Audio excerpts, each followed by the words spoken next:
Tak ada salahnya mengidolakan seseorang, apalagi kalau karyanya memang pantas untuk diapresiasi. Jadi fans fanatik pun tak masalah.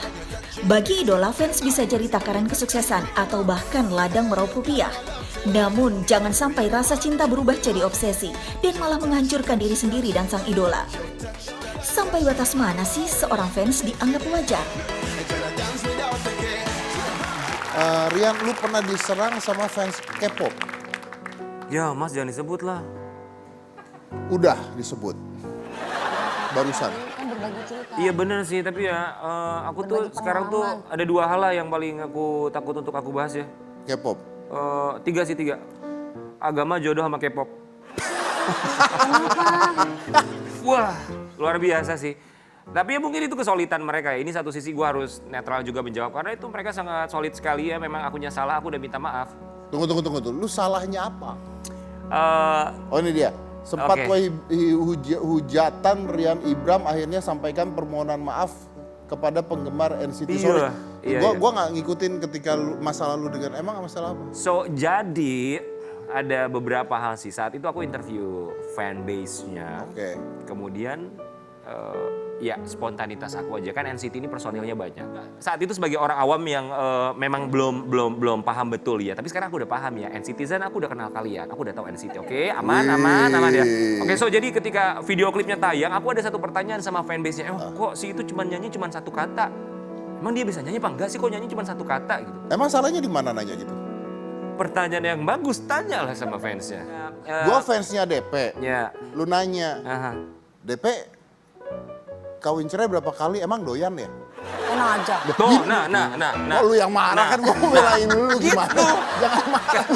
Kayak begitu. Enggak. Gua sebagai fans Iya, ya, akan iya. menerangkan, ya lu harus tahu dulu, Nah, DP itu gitu. begini. Gua yang dengerin Bukan deh. tiba-tiba, wow, Enak gitu banget dong. gue begini. Iya ya enak kan, makanya aku juga dari tadi begini.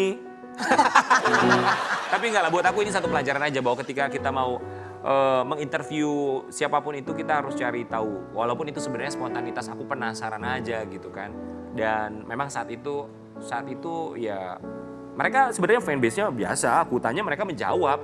Tapi Iya. fanbase di luar yang menyaksikan. Justru ketika acara selesai, beberapa hari kemudian mungkin yang nggak nonton ya marah, terbakar. Gue boleh segala tanya sama lu nggak? Ya. Tapi lu jawabnya susah pasti.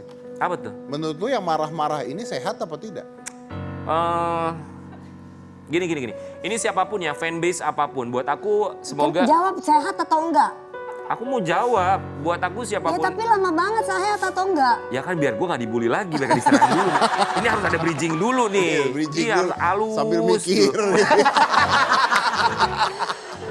Udah gak usah dijawab lah, kesian.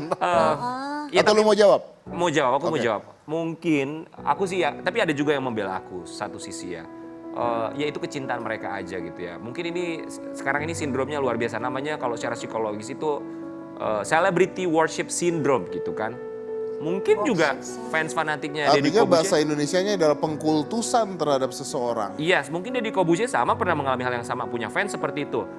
KDP juga punya fans yang seperti itu dan itu bukan hal yang, aku nggak bilang bukan hal yang normal ya, tapi maksudnya ini bisa terjadi. Tapi kepada kalau kita siapapun. punya fans seperti itu, harusnya kita marahin fans kita. Tapi DP sendiri pernah ada fans yang mengaku suami ya? Banyak mas. Oh ya? Belagu banget, belagu. Tuh, jatuh cinta fans ini mengaku suami Dewi Itu Persik. siapa? Nggak tahu. Toh bisa tempel gitu fotonya? Jadi itu fans. Jadi setiap kali saya manggung, saya sudah lupa itu ya manggung di mana. Dia sampai ketok-ketok, sampai nungguin, sampai bawa segala sesuatu. Kita kasihan, otomatis kita suruh masuk ke kamar. Kita foto gitu. Ternyata mungkin kebaikan kita disalahartikan. Sampai orang yang nggak tahu pun sampai menyangka mau Dewi Persik nikahnya banyak gitu dengan berbagai macam pria gitu, bukan cuma 2 atau 3. Berarti Ya itu 2 apa 3 juga banyak. Ansil. Dikit. itu nama besarnya Dewi Persik, berarti itu saking besarnya nama kamu dibikin begitu berita langsung headline. Tapi itu positif apa negatif? Ya negatif dong. Oke, Gitu. Yan, dari pengalaman lu, kita melupakan siapapun itu. Menurut lu harusnya fans seperti apa ke artis seperti apa ke fans? Ngomongin dari fans ke artis ya, ke selebriti, yang ditakutkan adalah hal-hal yang terlalu berlebihan. Bahkan sebenarnya menyedihkan sih.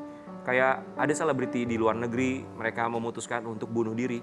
Fansnya pun melakukan hal yang sama, bunuh diri dengan cara yang sama, copycat suicide gitu. Terjadi kan, it happen gitu, it happen. Yang kayak gitu ternyata kita nggak pernah kita pikirkan ternyata terjadi di dunia ini gitu. Itu yang aku, siapapun pasti akan sangat menyayangkan. Sebaiknya juga sang selebriti juga mereka tuh punya power yang besar untuk mengedukasi fans-fansnya. Sesimpel itu sih. Sesimpel itu ya. Jadi artinya ketika Anda suka sama seseorang atau ngefans sama seseorang, tetap menggunakan logika Anda ya. Dan betul. jangan akhirnya karena Anda ngefans banget terus ngebashing orang lain. Kan banyak tuh artis, dia ngefans sama artis ini dengan cara ngejelek-jelekin orang lain, ngejelek-jelekin artis lain. Tapi aku juga berharap semoga gini ya, semoga selebriti juga tidak ada yang menikmati dari konflik antar sesama fanbase ya. Iya. Karena ada juga yang mungkin Ada merasa, yang mungkin Aji menikmati. mumpung. iya, menjadikan itu ya walaupun itu adalah konflik tapi publisitas juga buat I'm mereka. agree with you. Ya. I'm agree. Ada orang yang seperti itu ya. Adalah orang seperti itu. Oke, thank you. Nah ini artinya tadi kita udah kesimpulin bahwa kalau kalian mau ngefans sama seseorang boleh, tapi gunakan logika Anda, akal berpikir Anda. Jangan mengkultuskan seseorang dengan cara menjelek-jelekan orang lain. Oke, gue break dulu, kita akan lanjut lagi setelah ini. Mungkin ini sang kakek mengadopsi baby penguin. Kan kalau baby penguin itu kalau makan kan disuapin kan. Mungkin dia terbiasa buat nyuapin penguin ya, I don't know.